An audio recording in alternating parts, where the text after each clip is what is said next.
ada kebiasaan calon penghuni surga yang sering dikerjakan di bumi.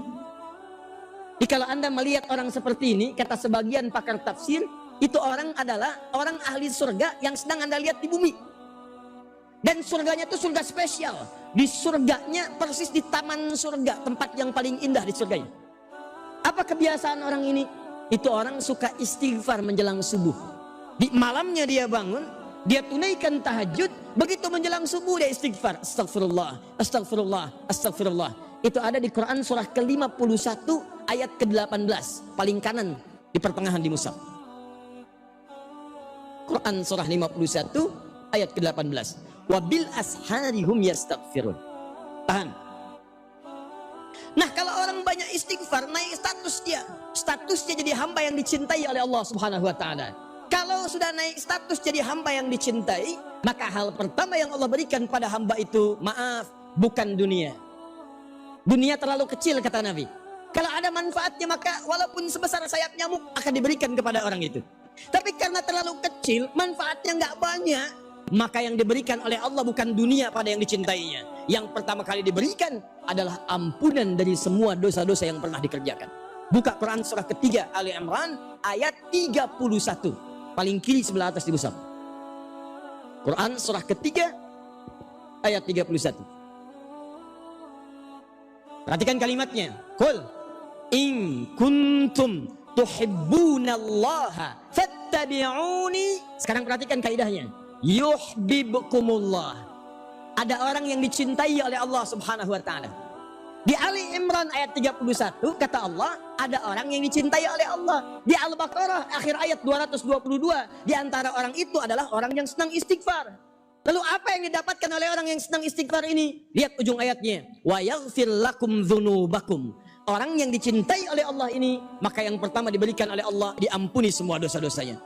Maka para pendosa itu termasuk yang tadi, yang bunuh 100 orang, yang suka mabuk, yang pernah zina, dia datang ke majelis ilmu, di jalan dia istighfar, astagfirullah ya Allah, astagfirullah ya Allah, astagfirullah ya Allah. Begitu dia istighfar, Allah ampuni semua dosa-dosanya. Kosong dosanya, habis. Karena dosanya kosong, terus dia punya amalan. Apa amalannya? Langkah pertama yang dia gunakan setelah diampuni dosa adalah melangkah ke majelis ilmu. Begitu tiba langkah pertamanya, dihitung sebagai amal soleh. Begitu mengerjakan amal soleh, wafat orang ini. Saat wafat itulah kemudian kata Allah, pahalanya dituliskan, masukkan dia ke dalam surga. Kisah ini diabadikan isyaratnya dalam Al-Quran di surah yang keempat An-Nisa ayat yang ke-100. Paling kiri sebelah bawah di mushaf. Anda lihat Quran surah keempat ayat yang ke-100. Lihat ujung ayatnya. Wa may yakhruj min baitihi muhajiran ilallahi war rasuli thumma yudrikhul maut faqad waqa'a ajruhu 'ala Allah. Siapa yang mau berubah, berhijrah. Hijrah itu bukan pindah tempat. Hijrah itu berpindah dari kebiasaan yang tidak disukai oleh Allah, pindah kepada keadaan yang lebih disenangi oleh Allah Subhanahu wa taala. Tidak mengharuskan pindah tempat. Anda misalnya tinggalnya di mana? Di Tangerang. Rumah Anda misalnya di komplek Alam Sutra. Tinggal di Alam Sutra. Ini ada Masjid Al-Asmaul Husna. Ini masjidnya, ini rumah Anda di sini. Jarak ke masjid cuma 5 meter. Bahkan speaker masjid itu ke rumah Anda begini. Ada yang jaraknya 500 meter dari masjid. Yang 500 meter sebelum adzan tiba, dia sudah ke masjid. Adzan asar misalnya, jam 3, 15, 18, misal saja. Misal. Begitu tiba adzan asar, 15, 18. Ini sebelum adzan sudah ke masjid. Yang 5 meter, ini mic masjid. Toanya. Jarak cuma 5 meter. Arah mic-nya ke rumahnya. Allahu Akbar. Sudah sampai komat, belum tergerak hatinya untuk ke masjid.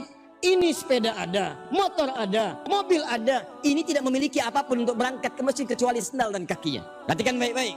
Kata Allah, siapa yang ingin hijrah, ingin berubah, ingin lebih dekat dengan Allah, datang ke majelis ilmu dia mau belajar, ingin dekat dengan Allah dan tuntunan Rasulnya. Maaf, baru keluar rumah, baru jalan, belum nyampe ke majelis, thumma yudrikul maut. Tiba-tiba maut menjemputnya lebih cepat dari apa yang ia bayangkan. Faqad pakai fa dan qad. Fa-nya harfu atfin rabitin baina syai'aini bila hudud. Huruf yang merangkai dua peristiwa berlangsung dengan cepat. Qadnya harfu tahqiq, huruf yang menjamin memastikan sesuatu. Kata Allah, begitu dia wafat, kejadian pertama wafat. Kejadian kedua, pemberian pahala untuk masuk ke surga. Antara wafat dengan dikasih pahala, fa tidak ada jeda. Begitu orang ini wafat, seketika pahalanya diberikan. Qad saya jamin, kata Allah, kalau orang ini benar-benar berniat untuk berubah, walaupun belum sampai ke majelis ilmu, wafat di tengah jalan, maka saya akan langsung cepat berikan pahalanya dan saya jamin surganya. Begitu cara menerjemahkannya. Maksud saya begini, orang belum nyampe ke masjid saja, belum nyampe ke majelis ilmu, wafat di tengah jalan bisa masuk surga. Pernah bunuh 100 orang, rajin mabuk, pernah zina, pernah mencuri. Ini antum kan tadi saya absen, bunuh orang nggak pernah, mabuk tidak pernah, menyakiti orang juga hampir tidak pernah dikerjakan. Anda sudah masuk ke majelis ilmu di masjid lagi, masa nggak bisa ke surga? Yang belum nyampe aja masuk surga, masa Anda yang sudah masuk surga? Jadi kalau ada orang sudah hadir di sini dan dia belum berubah juga, belum mau dekat dengan Allah, sementara Allah sudah lembutkan hatinya datang ke majelis ilmu, maka yang salah bukan Allahnya, yang salah orangnya memang nggak pengen ke surga. Jadi saya ingin katakan, siap berjanji insya Allah, mesti ada perbedaan antara masuk dengan pulang. Begitu nanti kita pulang keluar dari masjid ini, insya Allah kita sudah lebih dekat dengan Allah Subhanahu Wa Taala. Insya Allah. Baru saya jelaskan, yang area situ sudah mulai bersinar wajahnya, masya Allah. Kena pancaran lampu. 1, 2, agak cepat. Orang yang datang ke majelis ilmu dari jalan sampai masuk, sampai pulang, berpeluang mendapatkan ridha malaikat. Yang kedua maknanya adalah mengaminkan doa-doanya. Masya Allah. Jadi kalau Anda berangkat dari rumah sampai ke majelis ilmu, sampai pulang isi dengan doa. Dan bu,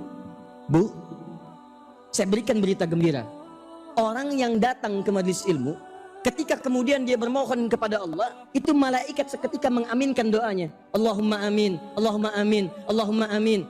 Jarang-jarang ada orang berdoa, malaikat ngaminkan. Di antara ciri yang dipercepat pengabulan doanya oleh Allah adalah doa yang diaminkan oleh para malaikat.